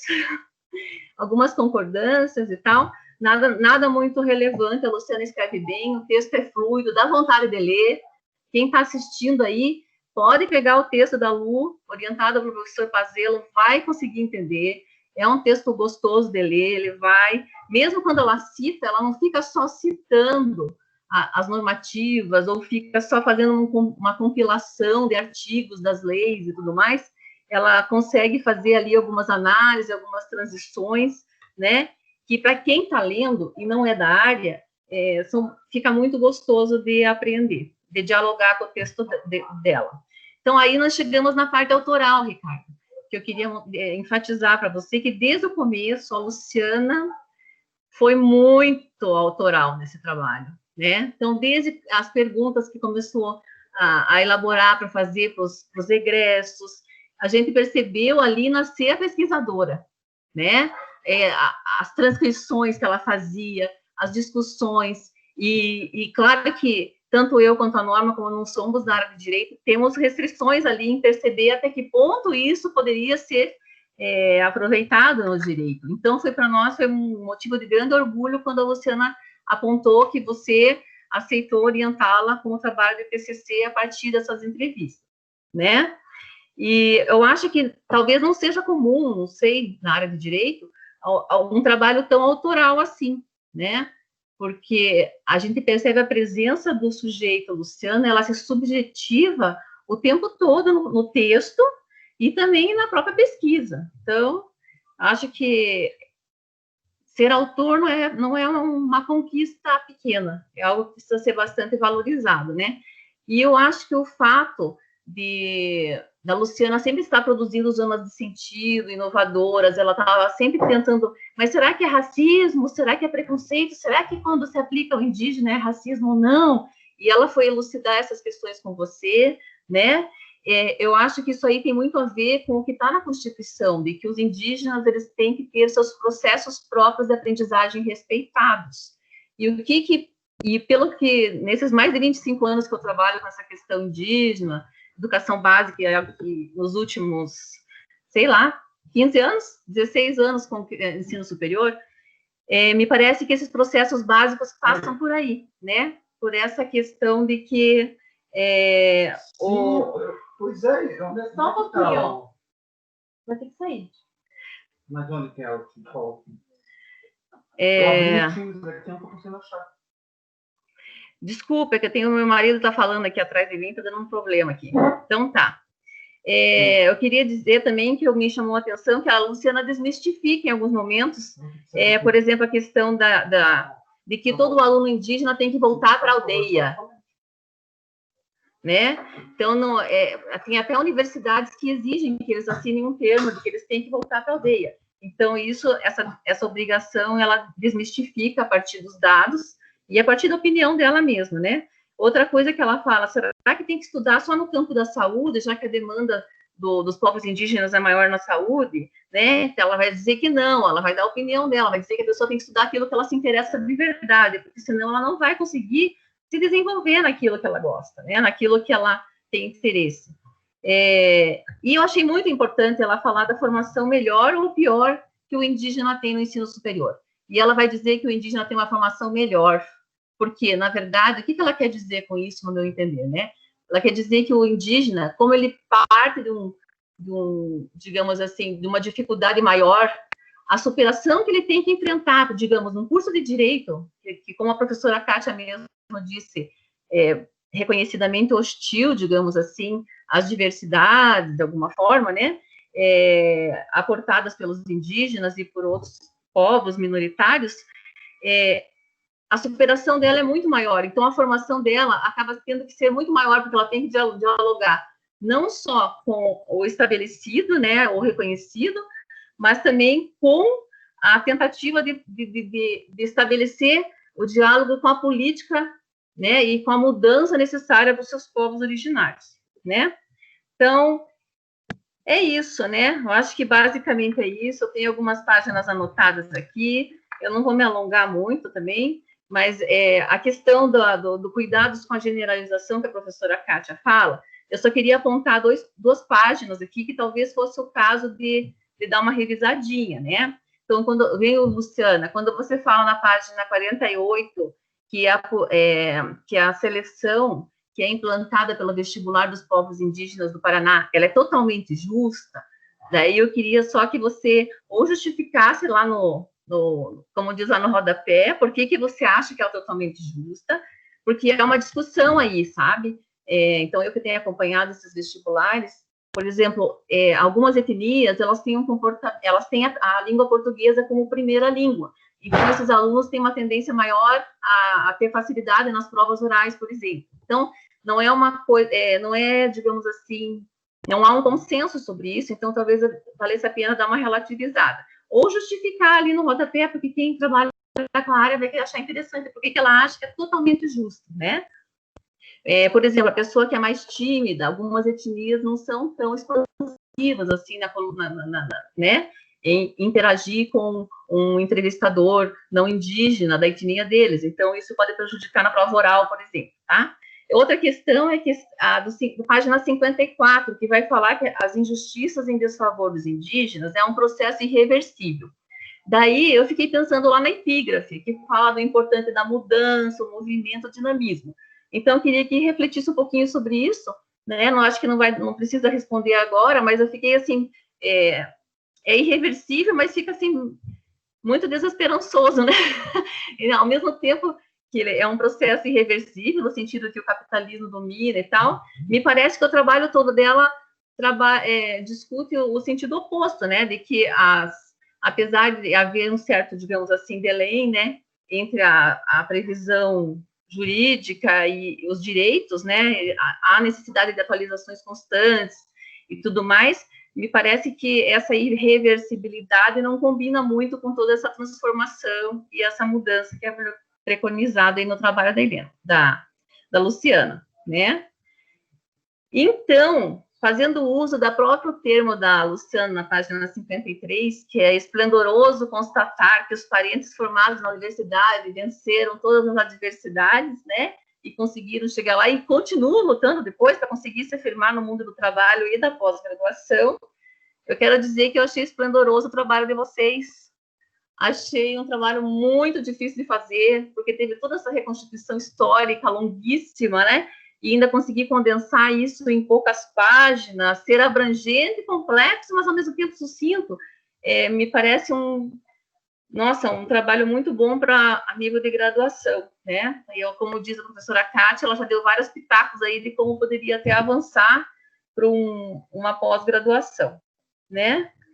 Então, é isso. Eu acho que quando a Luciana fala na página 57 da consciência dos direitos e da formação, dos direitos e da formação acima dos padrões, eu acho que esse trabalho de vocês contribui muito para isso, né? Para que os indígenas, quando lerem o texto da Luciana, eles tomem consciência de que eles têm direitos, né? E que eles têm que reivindicar, porque o direito ele tem que ser reivindicado, né? Tem que ser conhecido para ser reivindicado. E que isso passa por trabalhos como esse, né? Trabalhos que podem chegar aos povos indígenas e atingir os aspectos fáticos mais facilmente, né? Acho que é isso. Se for para perguntar alguma coisa, se a Lu quiser responder, eu queria saber o seguinte, ó. Se você consegue identificar, Luciana, porque eu vi você se transformar na pesquisadora, né? A gente pôde acompanhar de perto esse teu processo. A gente viu também você no EDISP, a gente viu a Luciana advogada, Ricardo.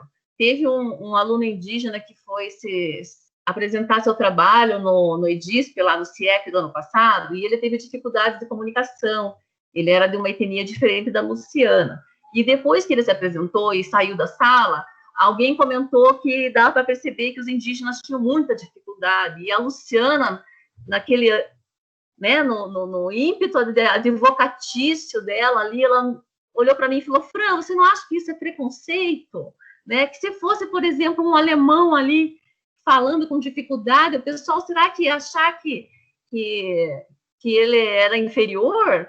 Daí eu falei assim, eu acho que é. E daí a Luciana levantou a mão, pediu a fala e falou para todo mundo que ela achava que aquilo era um ato preconceituoso. Então, como uma advogada, uma promotora maravilhosa ali surgiu. Então, diante desses dois fatos, eu queria saber, se ela quiser explicar ou não, se ela consegue identificar um momento ou a situação que fez com que ela se transformasse em Luciana Terena. Né? E eu queria agradecer mais uma vez e dizer que eu que aprendi muito lendo esse trabalho e que eu aprendo sempre muito com os indígenas e que eu acho que o convívio na universidade é muito importante, essas políticas são fundamentais, porque sem a gente conviver, a gente não vai conseguir superar esses preconceitos todos. Acho que é isso. Obrigada.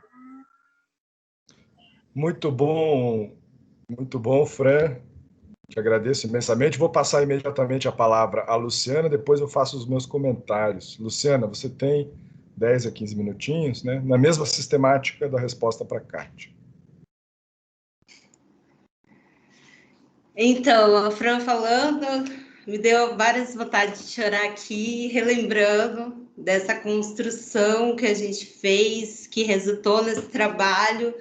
E no meu desenvolvimento, nesse período todo que eu fiquei aqui na faculdade, porque realmente, quando eu cheguei aqui, eu era a outra pessoa quanto ao diálogo, quanto a estabelecer meus pensamentos e tal, eu era muito fechada.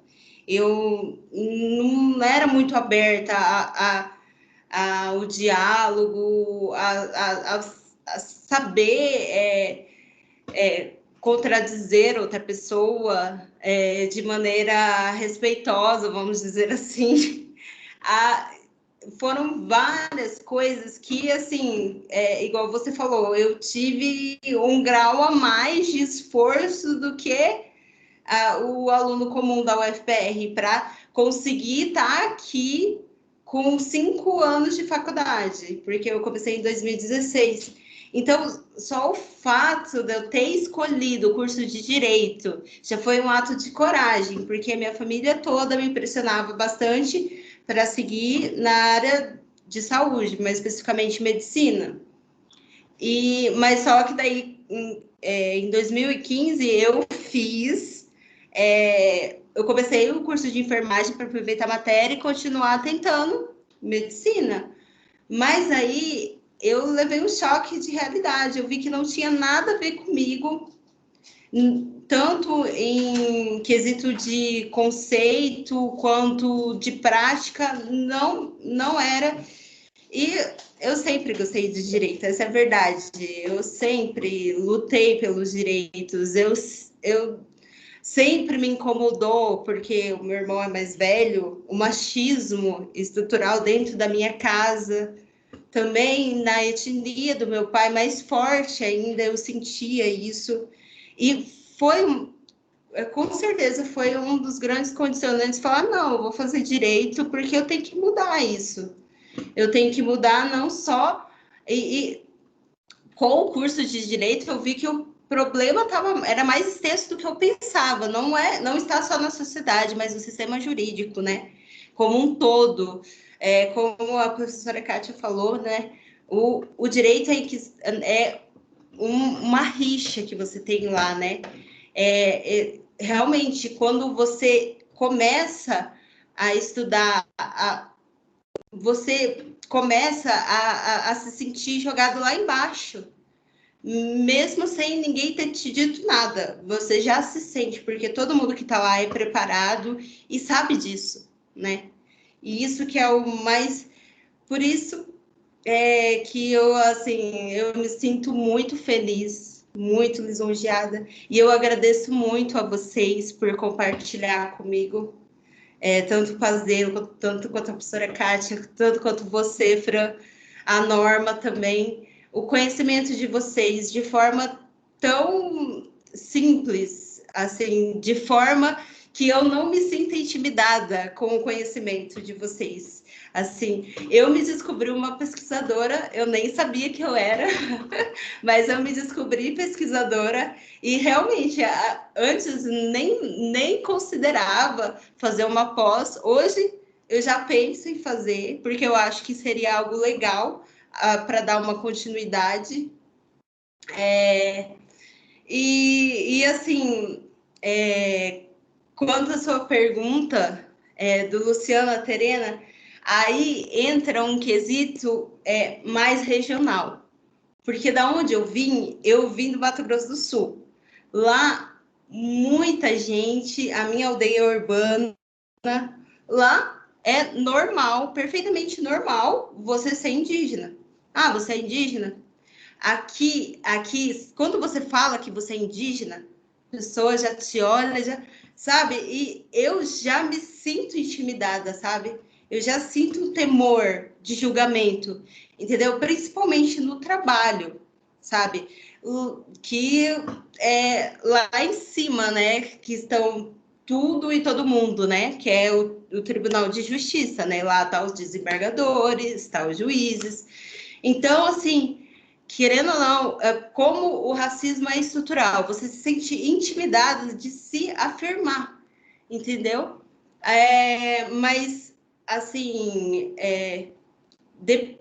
também vale ressaltar também, para responder essa pergunta, que eu sofri muito preconceito aqui, porque logo que eu cheguei aqui, que eu comecei a fazer faculdade na enfermagem, como por causa do contexto regional, e lá é normal ser indígena para você não é de outro mundo, você não precisa ser guardado dentro de uma caixinha por ser indígena, igual aqui. Mas por ter esse costume de chegar, quando eu cheguei aqui, eu me identificava como indígena, por exemplo, na sala de aula, logo que eu cheguei, assim, eu já notava a depreciação.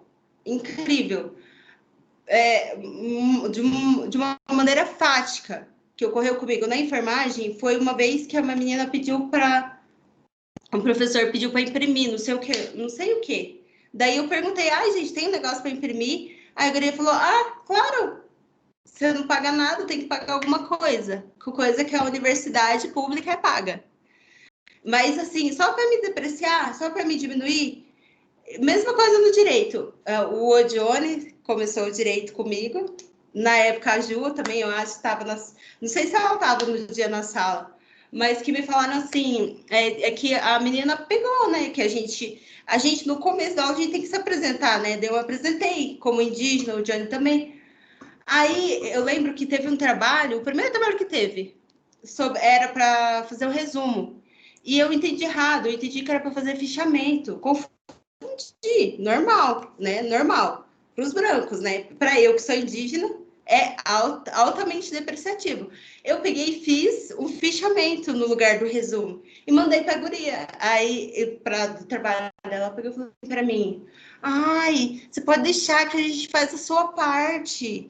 Eu falei assim: não, é que eu entendi errado. Ela: não, no Selim agora tem aula ensinando, mas pode deixar que a gente faz a sua parte. Então, assim, como se eu fosse incapaz, como se eu fosse uma semi-analfabeta. E assim, e esse momento agora, e principalmente por causa da minha autoidentificação, da minha coragem mesmo em dizer que eu sou indígena, e de representatividade também, porque eu sou a segunda indígena formada. Então, para quem fez comentário depreciativo para mim e tudo mais, a minha resposta tá com ações, entendeu? E isso que eu acho mais importante, e eu tô me sentindo bem feliz, bem, assim, eu sinto que eu tô representando todo mundo aqui, entendeu? E, assim, é uma felicidade que transpassa o meu ser, assim, não é só eu, é várias pessoas, porque todo mundo sabe da minha luta e sabe que eu só tô aqui porque muita gente me ajudou e eu também nunca desisti. Então é isso.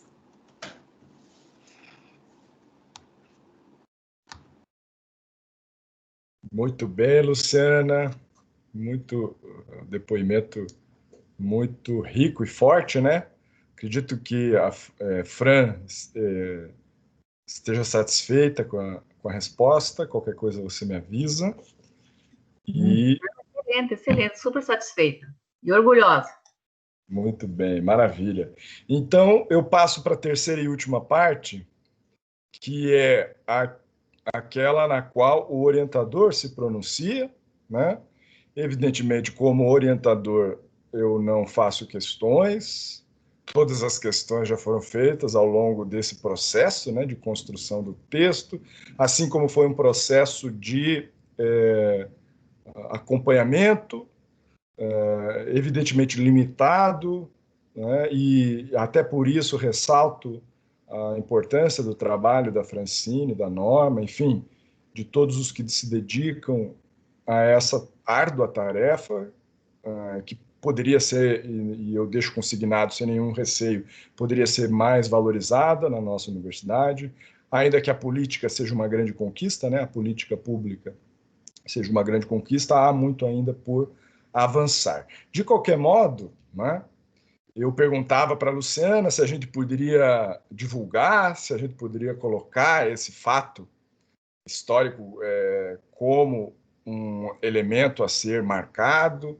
se poderia, de fato, chamá-la de Luciana Terena, e ela foi aquecendo, e a banca que ora se realiza a partir das arguições muito, muito, muito rigorosas, e ao mesmo tempo que nos deixam à vontade para falar, valorizam exatamente o trabalho da Luciana, que, é verdade, teve muitos desafios pela frente, mas conseguiu apresentar um texto que representa, então, a sua trajetória, né?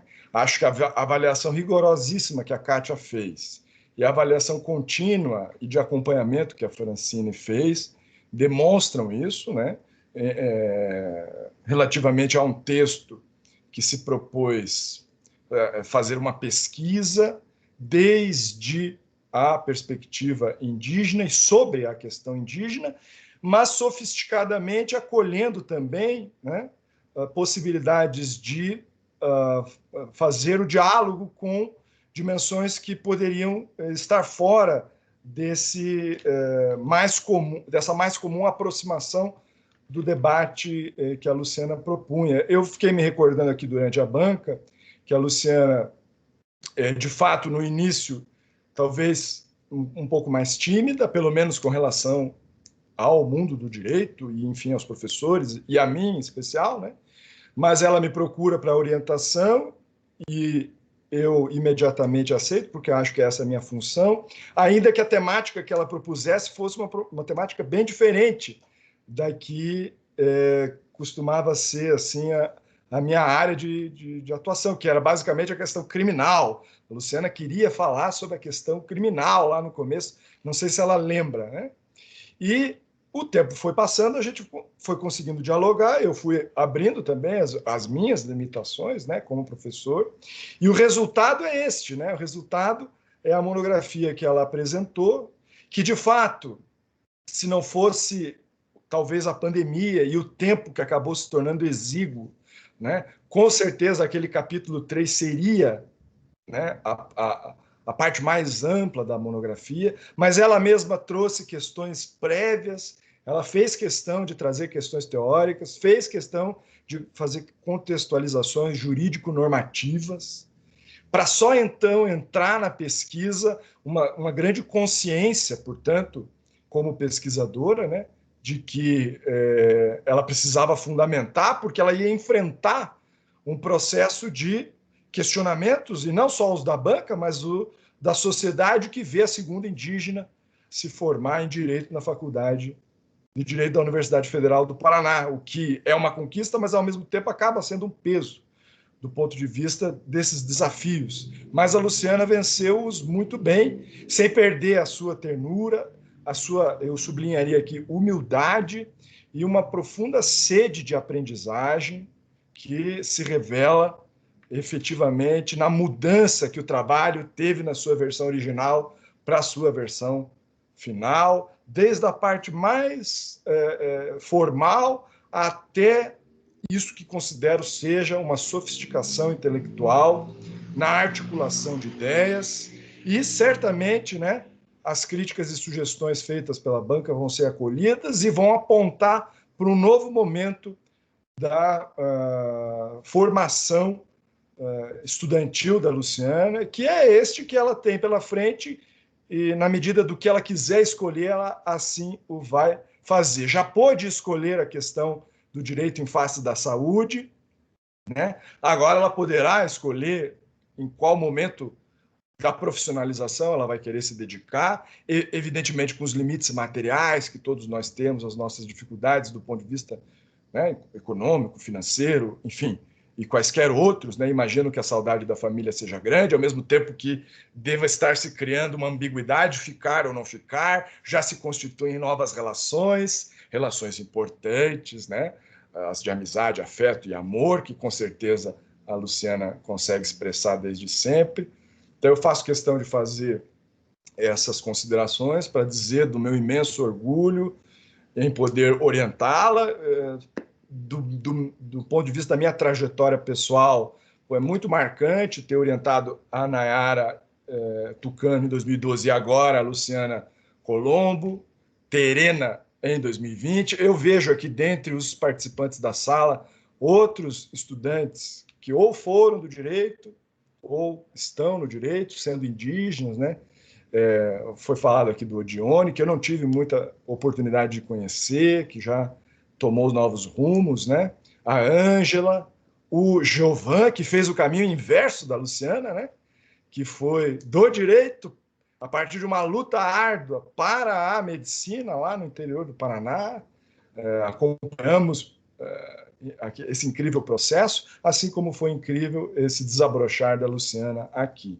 E eu, para encerrar, então, essa minha participação, antes da gente voltar para aquela parte formal que a gente tem que fazer, eu fiquei pensando como é que eu poderia dar esse abraço virtual na Luciana, e aí eu fiquei pensando na coisa que mais me agrada, que é a música.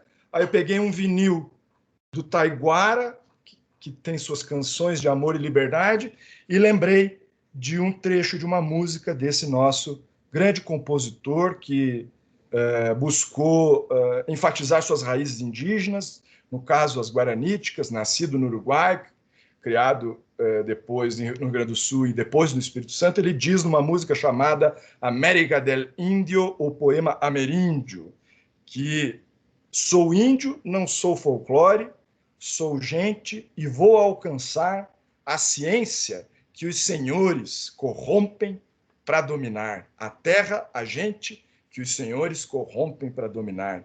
livre América do Índio, é como a chamarei, autodeterminações de mambos a chamamés. Então, com esse recado mais lúdico, poético, eu encerro aqui a minha participação e agora vem a parte chata, que é aquela que eu vou até consultar a Fran e a Kátia sobre como vamos fazer. Eu tinha programado de a gente sair desta sala, entrar numa outra que eu criei ali nas equipes da plataforma, nós conversaríamos sobre essas questões formais e retornaríamos aqui para dar o resultado oficial. Vocês acham que pode ser assim ou tem alguma outra sugestão? Digam para mim. Olha, não, eu só tenho receio aqui. Tenho duas perguntas. Eu estou gravando, posso parar de gravar? Então, o meu receio, na hora que a gente sai para outra sala, a gente depois volta para essa? Bom, vamos tentar, né, Ricardo? Eu sou péssima. É verdade. A gente pode também, eventualmente, informalizar, mas aí eu fico mais esperando a resposta de vocês mesmos. Vamos ver a Kátia, o que ela nos diz. Eu acho que a gente pode deliberar aqui mesmo. É? Eu acho mais fácil. Com certeza, bem mais fácil. Então... Vamos para a gravação, Ricardo? Oi? Quer interromper a gravação? Não, uma sugestão que eu poderia dar aqui é que vocês me enviam a nota por WhatsApp. Ah, tá. E eu simplesmente faço o cálculo. Tá. E, evidentemente, a consideração sobre a aprovação. Pode ser, Kátia? Ótimo. Já estou mandando. Perfeito, já mandei. Já mandou. Então... mais rápido que eu, Kátia, mas você é danada, hein? Mandei. Muito bem. Então, confirmando o recebimento aqui, para evitar os formalismos, né? A gente poderia fazer essa parte formal de outra maneira, mas acho que essa aqui é a mais interessante, acolhedora. Então, eu vou ler aqui já imediatamente. Fiz o cálculo difícil de cabeça aqui da nota, dizendo formalmente, então, já que estamos sendo gravados, e isso vai ficar para a posteridade, que aos 16 dias do mês de novembro do ano 2020, às 18h30, não necessariamente nas dependências, né, do setor de ciências jurídicas, mas nas dependências virtuais, reuniu-se a comissão julgadora da monografia, apresentada pela acadêmica Luciana Beatriz de Araújo Colombo, sobre o tema Os indígenas contra o etnocentrismo, a construção do preconceito no Brasil em face dos povos originários e seus reflexos coloniais na atualidade. A comissão, constituída por Ricardo Prestes Pazello, orientador, Kátia Regina Aguirre Torres e Francine Rocha, atribuiu as seguintes notas respectivamente: 10, 10 e 10, perfazendo em média igual a 10. Parabéns, Luciana, você é a mais nova bacharel em Direito pela Universidade Federal do Paraná. Você tem a palavra, caso queira falar alguma coisa. Primeiramente, obrigada, né? Obrigada. Vocês, com certeza, são inspiração para mim. Eu comecei do zero, né? Do zero mesmo, fui aprendendo e sempre na humildade mesmo, sempre em busca de crescimento também, de ajudar tanto os indígenas como todos os que precisam. Eu acho que o conhecimento ele é bom quando ele é dividido, não quando ele é segregado. Isso é muito importante. E é maravilhoso para mim estar com essa banca maravilhosa e receber nota 10. Sou explodindo de felicidades. Muito obrigado. Com certeza eu vou deixar um legado, não só para a UFPR, mas em quem me conheceu nessa trajetória, nessa luta.